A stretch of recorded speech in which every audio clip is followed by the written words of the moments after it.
Hey YouTubers, it's Kevin from Fun Factor Garage here. I wanted to take a few moments tonight and talk about these cabinets.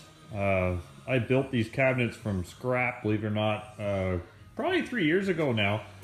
If you look carefully, they're actually made out of a set of dressers. I got a pair of wooden dressers that were laying on the side of the road, somebody was throwing them out. And I stopped to take a look at them because they seemed very appropriate for storage. And as you can see, they have these nicely fitted edges on the bottom of the drawers. They don't actually have handles, they look kind of cool. And made out of fairly good wood, actually. So I brought them home. I originally was going to stack them one on top of the other and make into a big set of drawers. But I didn't really have a place big enough and I was worried about them toppling over on me. So I actually decided to make two roller cabinets out of them. So the dressers themselves are from here down to that bottom corner down there.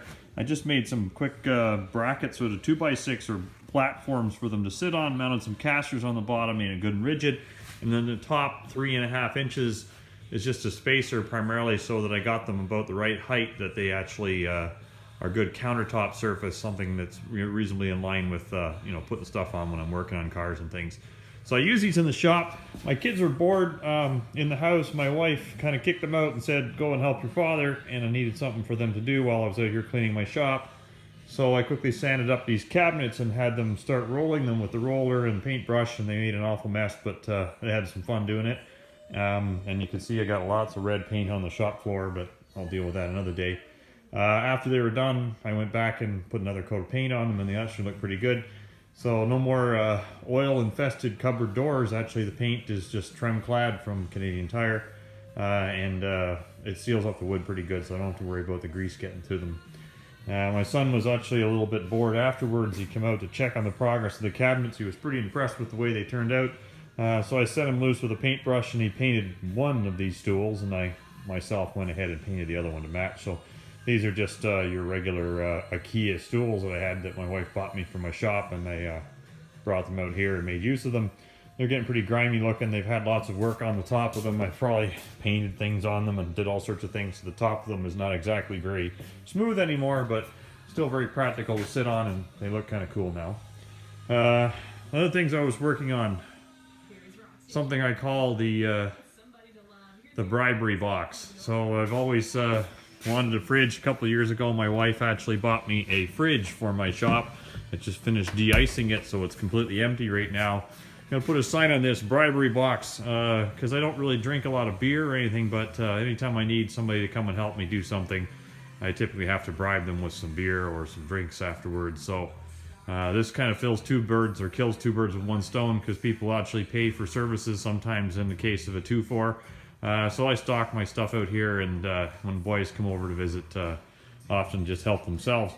I didn't have a place to put this fridge. It used to sit down here on the floor, and it was always wedged in, and I could never get anything out of it.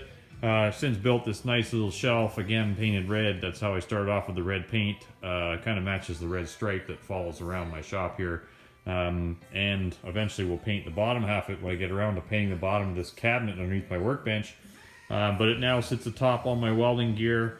And I now have a little bit of a workspace on top. So not only is the fridge up here, but I also have all my nuts and bolts organized here on top, and a little bit of a workspace to set the stuff on when I'm working on it. So goal here was not to have to climb up a ladder to get to all my reserve bolts. I can now see what I'm getting without trying to kill myself on the ladder, because I used to have it mounted way up on the ceiling over on the other end of the shop.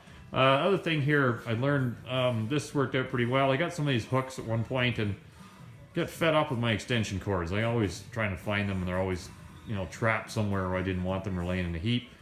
So I started hanging them up on the hook. So I've got this shelf on my ceiling, and I've now 6 or 7 hooks along it, and whenever I'm done with an extension cord, I actually just tie it up here and hook it. Another thing I learned, this is a good tip actually, if you're into motorcycles, you always got a couple spare tubes laying around, and they're good rubber, but you know, typically they're always got a hole in them somewhere. So what I'm taking is I actually cut them into pieces. I'll just show you what I've got here. I got 2 pieces, so I cut 2 pieces out of the tube, and I tie them together into one piece. And what's nice about this is you can then wrap it around, and I demonstrate, but I only have one hand, wrap it around an extension cord, put it through itself and pull hard, and the knot will pull itself through on itself, and the knot holds them on. So great for tying up extension cords and air hoses and things, and cheap as heck because, well, I'm going to throw it out anyways. So great tip for those of you trying to organize your cords. That's it for today.